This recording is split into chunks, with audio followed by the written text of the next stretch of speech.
नमस्कार दोस्तों, स्वागत है आपका स्टडी आईक्यू में। आज हम लोग एक बहुत ही जरूरी डिस्कशन करने वाले हैं। क्लाइमेट चेंज से जुड़ा हुआ डिस्कशन है।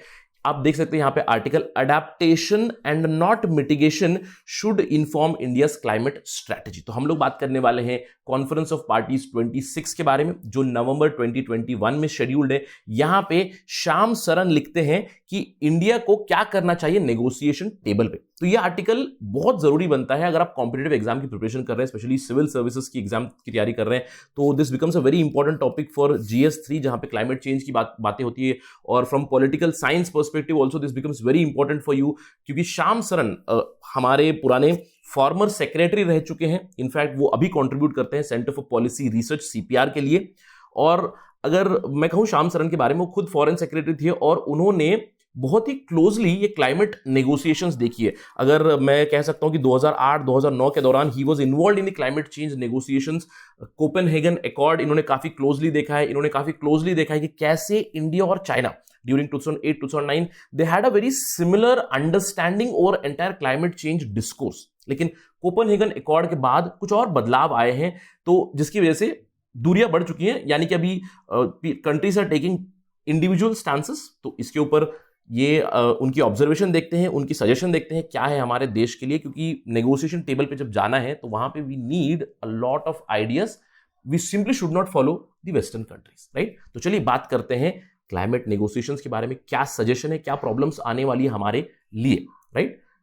But before all this, I am your friend Rahul Saigaonkar. अगर आप मुझे फॉलो करना चाहते हो, you can follow me on these below given IDs. If you have any doubt, any query, you can directly message me on Instagram, जिसका ID है राहुल साई 222।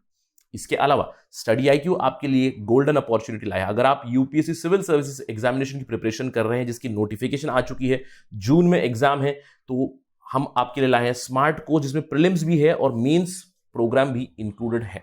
तो please visit our website studiiq.com, या फिर डाउनलोड करें हमारा ऐप, जहां पे आपको जानकारी मिलेगी हमारे प्रोग्राम्स के बारे में। हमारी टेस्ट सीरीज भी चल रही है, जिसमें 40 test are available for prelims 2021 and we do have EMI facility, right. So please avail it and do not forget to subscribe to Study IQ. चलिए बात करते हैं खबर के बारे में। मैंने आपको बता दिया कि COP26 यानी कॉन्फ्रेंस ऑफ पार्टीज 26 शेड्यूल्ड है। आप देख सकते हो 1 नवंबर से 12 नवंबर 2021 तक ग्लासगो में। आपको याद रखना है कुछ फैक्चुअल डेटा। COP26 एक्चुअली होने वाला था पिछले साल 2020 में, लेकिन कोविड-19 की वजह से बहुत सारी कॉन्फ्रेंसेस डिले हुई। उसमें conference of parties for the United Nations framework convention on climate change भी डिले हुआ।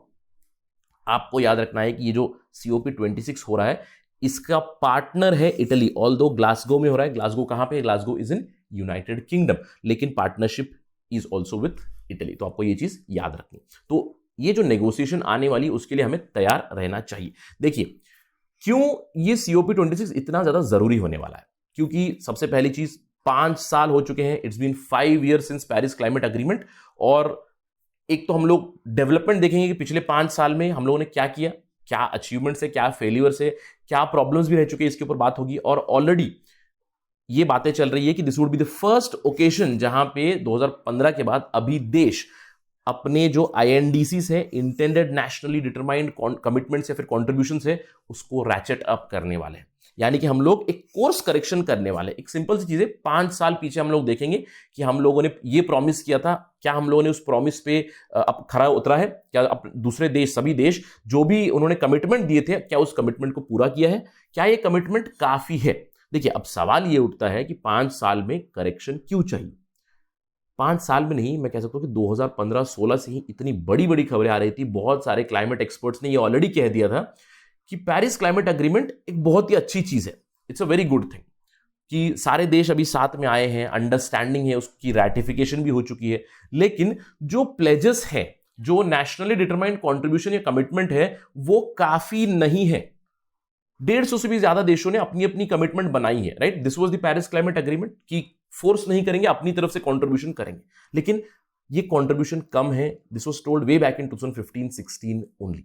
और अब ये समय आया है कि कोर्स करेक्शन हम लोग कर रहे हैं। चलिए देखते हैं प्लेजेस किसकी क्या है, क्योंकि इससे हमारे ऊपर बहुत इंपैक्ट पड़ने वाला है। देखिए ऑलरेडी यूरोपियन यूनियन और यूनाइटेड किंगडम ने प्लेज कर दिया है कि वो 55% अपने जो एमिशंस हैं 2030 तक कम करेंगे, बेस ईयर 2000 रखकर। और इन्होंने कहा कि हम कार्बन न्यूट्रल बनेंगे, यानी कि zero carbon emission, net zero carbon emission होगा हमारा 2050 तक। तो ये कार्बन न्यूट्रलिटी जो चीज है, it has become a buzzword these days, यानी कि किस साल में मैं कार्बन न्यूट्रल बन जाऊंगा, यानी कि जीरो कार्बन एमिशन करूंगा। मतलब कार्बन तो एमिट करने वाला है, क्योंकि अगर इकोनॉमी चलनी है तो कार्बन तो एमिट करेंगे, लेकिन उस जो कार्बन एमिट हुआ है उसी के बराबर हम लोग मेजर्स भी ले आएंगे, राइट। तो ईयू और यूके ने कहा है 2050। हाल ही में चाइना ने अनाउंस किया कि कार्बन न्यूट्रलिटी हम लाएंगे 2060 तक। अगर यूनाइटेड स्टेट्स की बात करूं तो 2017 से ही ट्रंप ने कहा कि मैं क्लाइमेट चेंज नेगोशिएशन या फिर क्लाइमेट एग्रीमेंट से बाहर निकल रहा हूं। तो यूनाइटेड स्टेट्स 4 साल तक कोई कमिटमेंट उन्होंने नहीं दिया था, तो वो तो ऑलरेडी बाहर निकल के आए थे। लेकिन जब से जो बाइडेन आए हैं, बाइडेन ने ऑलरेडी रिजॉइन कर दिया है पेरिस क्लाइमेट एग्रीमेंट, और अभी जल्द ही कुछ ही महीनों में यूनाइटेड स्टेट्स का भी एक कमिटमेंट आ सकता है कार्बन न्यूट्रलिटी से जुड़ा हुआ। ये ऑलरेडी रिपोर्ट्स आ रही है। तो ये है इनकी प्लेजेस। अब इस चीज में इंडिया ने क्या प्लेज किया?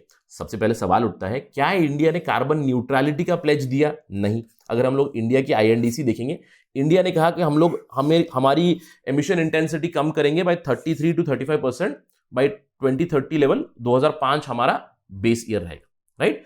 इसके अलावा इंडिया ने कहा कि हम अपनी इलेक्ट्रिसिटी का गोल एक रखेंगे, फॉसिल फ्यूल बेस्ड एनर्जी कम करेंगे और रिन्यूएबल एनर्जी से हम लोग 40% अपना पावर प्रोड्यूस करेंगे।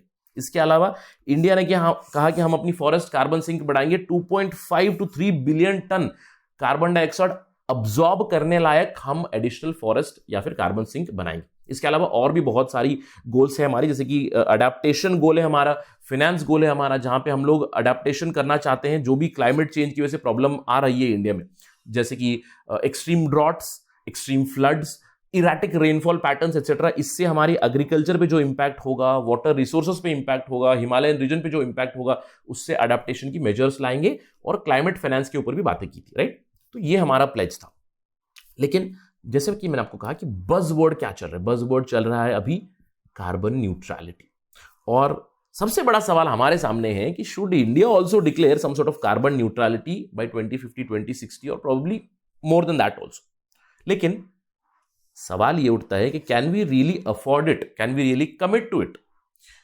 जैसे कि मैंने आपको कहा कि 2008-9 में बेसिक ग्रुप, यानी कि Brazil, south Africa, China, India, ये जो ग्रुप था, ये साथ में मिलकर एक कोऑर्डिनेटेड पोजीशन लेते थे, which was based on CBDR, यानी कि कॉमन बट डिफरेंशिएटेड रेस्पॉन्सिबिलिटीज। ये कहते थे कि क्लाइमेट चेंज से सबको कॉमनली लड़ना है, लेकिन डिफरेंशिएटेड रेस्पॉन्सिबिलिटी होगी, क्योंकि डेवलप्ड कंट्रीज ने ज्यादा एमिट किया है way back in 1700s, 1800s, 1900s। उनकी इंडस्ट्रियल रेवोल्यूशन जल्दी आई है, उनकी इंडस्ट्रियल डेवलपमेंट जल्दी हो चुकी है, तो उनकी वजह से आज बहुत ज्यादा परिणाम हमको सहना पड़ रहा है। तो इसीलिए उनको ज्यादा कॉन्ट्रीब्यूट करना पड़ेगा। लेकिन ये जो पोजीशन है ये बदल चुकी है, स्पेशली कोपेनहेगन अकॉर्ड के बाद, 2009 के बाद। और चाइना ने हाल ही में डिविएट किया है, उन्होंने कार्बन न्यूट्रलिटी डिक्लेयर कर दी है 2060 में। तो इसकी वजह से इंडिया भी थोड़ा सा बैकफुट पे है। कहीं ना कहीं एक इंडिया के ऊपर भी प्रेशर है, क्योंकि United states, European union, China और इंडिया सबसे बिगेस्ट एमिटर्स है कार्बन डाइऑक्साइड। तो इंडिया के ऊपर भी एक बहुत भारी दबाव है कि वो कार्बन न्यूट्रलिटी को डिक्लेयर करे। लेकिन ये तो सवाल सरकार का है कि can we really afford it, can we really commit to it. In fact प्रधानमंत्री मोदी ने ऑलरेडी कह दिया कि इंडिया ने जो प्रॉमिस किया था 2030 तक, हम लोग उससे भी ज्यादा अचीव करने वाले हैं। We are going to over achieve, we are going to exceed expectations of the entire world. उन्होंने कहा है कि इंडिया सबके सामने एक उदाहरण बनेगा। तो इन सब चीजों से इंडिया के ऊपर एक थोड़ा सा फोर्स तो बनता है कि कार्बन न्यूट्रलिटी डिक्लेयर करें। नॉनदलेस अब इंडिया के सामने कुछ सवाल है। सबसे पहला है कि ट्रेंड देखना है, ट्रेंड क्या चल रहा है। देखिए, ऑलरेडी जो बाइडेन ने एक समिट बुलाई है अप्रैल 22, 2021 को, जहां पे वो सारे मेजर एमिटर्स को, जिसमें इंडिया भी है, उनको परसुएड करेंगे कि एम्बिशियस मिटिगेशन टारगेट बनाए। अब इसको याद रखना है आपको, मिटिगेशन यानी कि कार्बन डाइऑक्साइड एमिशन को कम करे, राइट। और अडेप्टेशन क्या होता है कि क्लाइमेट चेंज से जो भी प्रॉब्लम्स होने वाली है उससे हमें अडेप्ट करना है। यानी कि अगर इरेटिक रेनफॉल हो रहा है, we need to ready for that. अगर फ्लड होने वाला है, we need to be ready for that. अगर ड्रॉट होने वाला है, we need to be ready for that. उसको कहते हैं अडेप्टेशन। लेकिन यहां पे आप देख सकते हो कि यूनाइटेड स्टेट्स ने कहा है कि एम्बिशियस मिटिगेशन टारगेट बनाएंगे। अब इंडिया एक डेवलपिंग कंट्री है, और डेवलपिंग कंट्री को ऐसा नहीं है कि वो कार्बन एमिशन नहीं करेंगे, एमिशन तो होगा ही होगा। तो हमें मिटिगेशन भी करना है, साथ ही साथ हमें अडेप्टेशन के ऊपर भी फोकस करना पड़ेगा। राइट। और ये कहा जा रहा है कि अप्रैल में यूनाइटेड स्टेट्स अपना खुद का नया एनडीसी भी वो डिक्लेयर करेंगे और कार्बन न्यूट्रलिटी का टारगेट भी शायद डिक्लेयर करेंगे। इसके साथ ही साथ ऑलरेडी देखिए जून 2021 में G7 की समिट बुलाई गई है। G7 की समिट में इंडिया को भी इनवाइट किया गया है। जो होस्ट है prime minister Boris Johnson UK के, उन्होंने इंडिया को भी इनवाइट किया। अब यहां पे डेवलपमेंट क्या हो रही है, सवाल हमारे सामने क्या उठते हैं? देखिए 3 बहुत बड़े सवाल है इंडिया के सामने, इनफैक्ट पूरे विश्व के सामने। सबसे पहली चीज, क्या मिटिगेशन पे फोकस किया जाए या फिर अडेप्टेशन के ऊपर फोकस किया जाए? अब इसका जवाब तो सिंपल सी चीज है, दोनों का बैलेंस चाहिए। लेकिन जो कंट्रीज हैं, छोटी कंट्रीज या फिर डेवलपिंग कंट्रीज है, क्या वो केवल मिटिगेशन के ऊपर फोकस कर सकती है? देखिए क्लाइमेट चेंज ऑलरेडी हमारे सर के ऊपर है। हम लोगों ने ऑलरेडी देखा है कि कितने सारे डिजास्टर्स हो रहे हैं। हाल ही में हम लोगों ने उत्तराखंड में देखा। अगर इंडिया में देखिए, एक ही समय पे ड्रॉट भी होता है, सूखा भी पड़ता है, एक ही समय पे फ्लड भी आता है। इंडिया की रेनफॉल पैटर्न्स बदल चुकी है। इंडिया की फूड सिक्योरिटी के ऊपर एक थ्रेट आ चुका है, क्योंकि हमारी रेन फेड एग्रीकल्चर है और अगर बारिश टाइम पे नहीं आ रही है, काफी गर्मी बढ़ रही है और एक्सट्रीम ठंड भी हो रही है। तो इन सब चीजों से हमें किस पे फोकस करना चाहिए? हमें फोकस करना चाहिए अडेप्टेशन पे। और सिमिलरली केवल भारत ही नहीं, जैसे एग्जांपल लीजिए बांग्लादेश ले लीजिए या फिर कोई भी एक आइलैंड नेशन ले लीजिए, क्या उन्हें अडेप्टेशन पे फोकस नहीं करना चाहिए? मिटिगेशन तो है ही है, यस, बट अगर सी लेवल बढ़ रहा है, वो पूरा आइलैंड देश डूबने के कगार पे पहुंच चुका है, तो they need to adapt, they need to think about future.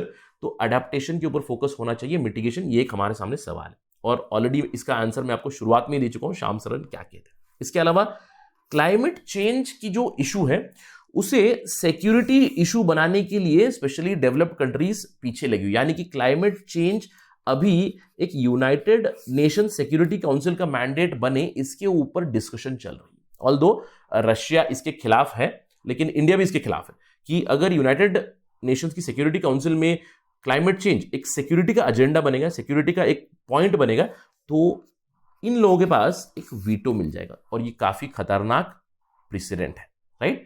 इसके अलावा क्लाइमेट फाइनेंस की सिचुएशन के ऊपर भी बात बहुत जरूरी है।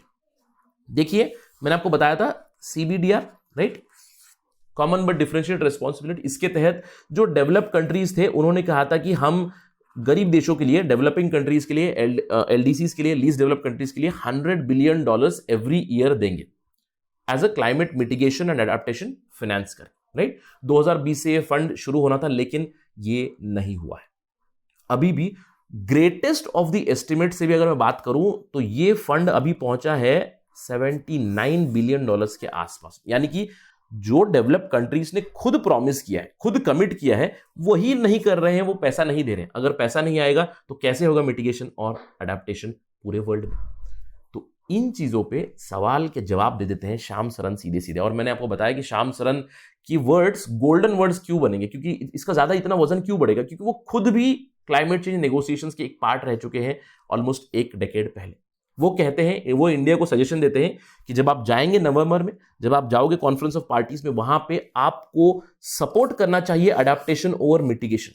ऐसा नहीं कि मिटिगेशन को अबैंडन कर दीजिए, लेकिन डेवलप कंट्रीज को फोकस करना चाहिए मिटिगेशन पे और डेवलपिंग और लीस्ट डेवलप कंट्रीज को ज्यादा फोकस करना चाहिए अडेप्टेशन के लिए।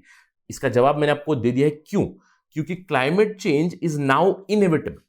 इसके परिणाम ऑलरेडी हम लोग देख रहे हैं, हम लोग भुगत रहे हैं, और इस चीज के लिए हमें तैयार रहना चाहिए, वो कहते हैं। इसके अलावा जो क्लाइमेट चेंज अभी यूनाइटेड नेशंस का मैंडेट बनने की बातें चल रही है, जहां पे डेवलप कंट्रीज इस चीज के ऊपर एक एजेंडा बना रहे हैं, क्लियरली कहते हैं कि इंडिया इसको अपोज करना चाहिए, क्योंकि अगर यूएनएससी के पास चला गया तो it would be catastrophic for everybody. इसके अलावा इंडिया को हाईलाइट करना चाहिए फाइनेंस कंपोनेंट, क्योंकि पैसे की बहुत ज्यादा जरूरत है, ना सिर्फ इंडिया को लेकिन दूसरे कंट्रीज को भी। Finance is extremely important for mitigation also, for adaptation also, for developing country like India, for the least developed countries, और जो स्मॉल आइलैंड डेवलपिंग स्टेट्स है उनके लिए भी। सबसे ज्यादा खतरे में तो ये लोग हैं, छोटे जो आइलैंड डेवलपिंग स्टेट्स है, डेवलपिंग देश है, वो सबसे ज्यादा खतरे में है।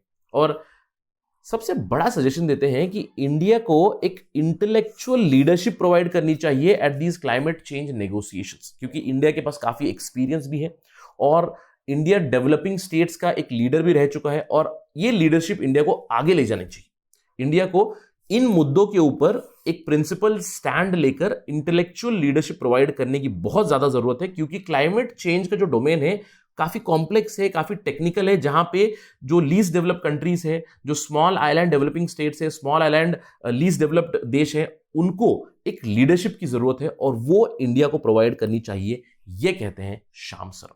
So let's hope that India listens to all these things and when we go to the negotiation table, यानी कि नवंबर में जब हम लोग जाएंगे, टेबल पे बैठेंगे, बातचीत करेंगे, तो इन मुद्दों को उठाएंगे। That's it from my side on this part of discussion। और एक क्लाइमेट चेंज नेगोशिएशन जब भी होगा तो हम आपको अपडेट जल्द से जल्द लाएंगे। जय हिंद।